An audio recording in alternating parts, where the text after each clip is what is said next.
సామాజిక తెలంగాణ లక్ష్యంగా మేలో కొత్త పార్టీ పెడతాను అని చెప్పి కవిత ప్రకటించారు సార్. సిద్దిపేట నుంచి పోటీ చేస్తాను అని కూడా ప్రకటించిన పరిస్థితి. సో సిద్దిపేట అంటే అందరికీ తెలుసు, కేసీఆర్ కుటుంబానికి రాజకీయంగా కంచుకోట.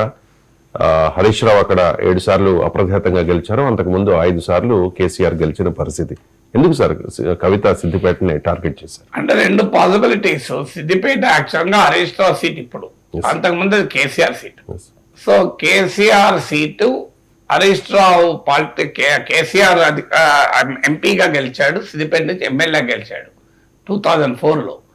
అప్పుడు కేసీఆర్ కరీంనగర్ నుంచి ఎంపీ కూడా గెలిచాడు నాకు గుర్తున్నంత వరకు. సో అప్పుడు ఆయన ఎంపీగా ఉండి కేంద్ర ప్రభుత్వంలో ఉండి సిద్దిపేట ఖాళీ చేశాడు. అప్పుడు హరీష్ రావు ఆల్రెడీ ఎమ్మెల్యే కాకముందే మంత్రి అయ్యాడు. యూత్ సర్వీసెస్ మంత్రి రాజశేఖర రెడ్డి ప్రభుత్వంలో బీఆర్ఎస్ కూడా చేరినప్పుడు మీకు గుర్తుండే ఉంటుంది, నాయన నరసింహారెడ్డి, మీకు హరీష్ రావు వీళ్ళంతా మంత్రులు అయ్యారు. సో ఈవెన్ ఈటల రాజేందర్ వీళ్ళంతా మంత్రులు అయ్యారు అప్పుడు. సో ఆ సమయంలో సిద్దిపేటకు ఇంకా కేటీఆర్ పాలిటిక్స్ లోకి ఇంకా అప్పటికి చురుగ్గా రాలేదు. సో తర్వాత వచ్చారు కేటీఆర్. ఐ థింక్ కేటీఆర్ అప్పటికి ఇంకా పాలిటిక్స్ లో లేడు అనుకుంటా. సో ఆయన 2009లో వచ్చాడు, ఇది 2004లో జరిగింది. సో అందువల్ల అప్పుడు కేటీఆర్ కనుక పాలిటిక్స్ లో ఉండుంటే ఆటోమేటిక్ గా సిద్దిపేట నుంచి కేటీఆరే పోటీ చేసేవాడు. కానీ అప్పటికి కేటీఆర్ పాలిటిక్స్ లో లేడు, ఎందుకంటే తెలంగాణ ఉద్యమం సక్సెస్ అయి పవర్ వస్తుంది అనేటువంటి వాతావరణం ఇంకప్పటికి రాలే. సో అందువల్ల కేసీఆర్ తన వారసుడిగా కేటీఆర్ ను దించక ముందు హరీష్ రావు సిద్దిపేట నుంచి పోటీ చేశాడు. సో సింబాలిక్ గా చూసినప్పుడు కేసీఆర్ వారసుడికి సిద్దిపేట స్థానం. సో ఎప్పుడైతే కేటీఆర్ కూడా వచ్చాడో సిద్దిపేటలో హరీష్ రావు ఖాళీ చేస్తే అది రాంగ్ సిగ్నల్ పోతుంది కనుక సిరిసిల్ల నుంచి పక్కనే ఉన్న సిరిసిల్ల దగ్గరలో ఉన్న సిరిసిల్ల నుంచి కేటీఆర్ పోటీ చేశాడు. సో ఆ రకంగా సిద్దిపేట హరీష్ రావు, కేటీఆర్ సిరిసిల్ల, కేసీఆర్ ఏమో అసెంబ్లీకి మళ్ళీ పోటీ చేయాల్సి వచ్చినప్పుడు గజ్వేల్కి వచ్చాడు. సో అలా గజ్వేల్, సిద్దిపేట, సిరిసిల్ల 3 కేసీఆర్ కుటుంబ కాన్స్టిట్యున్సీస్ గా మారాయి. సో ఈ ప్రాసెస్ లో ఇప్పుడు కవిత ఏ సీట్ ఎంచుకోవాలన్నది పొలిటికల్ నరేటివ్ కు ఇంపార్టెంట్ అవుతుంది. ఇప్పుడు అందుకే మీరు గమనించండి, రేవంత్ రెడ్డి నేను కాంగ్రెస్ తరఫున ముఖ్యమంత్రి క్యాండిడేట్ ను ప్రజెంట్ చేయాలనుకున్నప్పుడు తనకు తానుగా ప్రజెంట్ చేసుకునే క్రమంలో వెళ్ళి కామారెడ్డిలో కేసీఆర్ తో పోటీ పడ్డారు. మీకు రేవంత్ రెడ్డి కాలక్షేపానికి పోలే, రేవంత్ రెడ్డి కాన్షియన్స్ లేదా కొడంగల్ వెళ్ళి కామారెడ్డికి ఎందుకు పోటీ చేశాడు?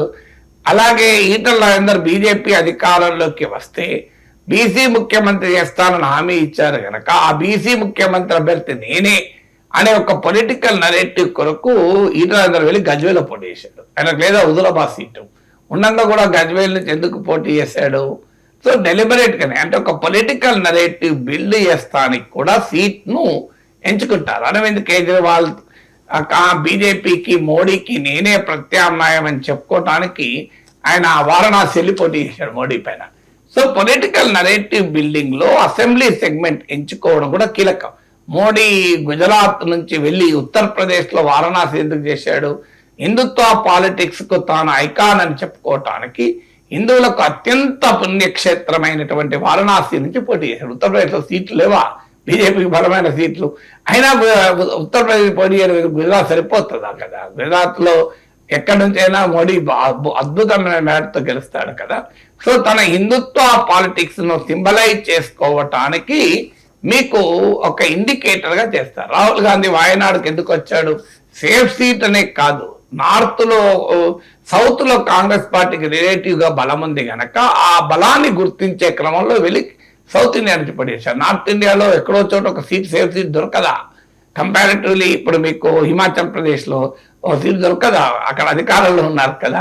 సో అందువల్ల ఏ పార్టీ అయినా పోటీ చేసే ఒక నాయకుడు తాను ఎంచుకునే కాన్స్టిట్యున్సీ కూడా ఇదే పొలిటికల్ సింబాలిజం కూడా ఉంటుంది. అందుకే ఇన్ని ఉదాహరణలు మీకు చెప్పాను. సో కవిత సిద్దిపేటలో పోటీ చేయాలనుకోవడం ద్వారా కేసీఆర్ కు తానే వారసురాలు, తాను అనేటువంటి తన పొలిటికల్ లెగసీ, పొలిటికల్ ఇన్హెరిటెన్స్, రాజకీయ వారసత్వాన్ని చాటి చెప్పడం కొరకు ఎంచుకోవడం ఒక ఆస్పెక్ట్. ఇట్లా అదే కారణమైతే ఆమె స్ట్రాటజీ కరెక్ట్. కానీ ఆమె ఇప్పటి వరకు బీఆర్ఎస్ నుంచి బయటకు వచ్చిన తర్వాత ఆమె పోరాటం అంతా కేసీఆర్ పై కాదు, కేటీఆర్ పై కాదు. నిజంగా వారసత్వం కొరకు ఫైట్ కేటీఆర్ తో చేయాలి. ఆమె పోరాటం అంతా హరీష్ రావుతో చేస్తుంది. అందువల్ల హరీష్ రావును ఓడిస్తానంటూ సిద్దిపేటకు వెళ్ళడం గనక జరిగితే దాని మించిన వ్యూహాత్మక తప్పిదం ఇంకోటి ఉండదు. ఎందుకంటే పోరాడాల్సింది హరీష్ రావు పైన కాదు.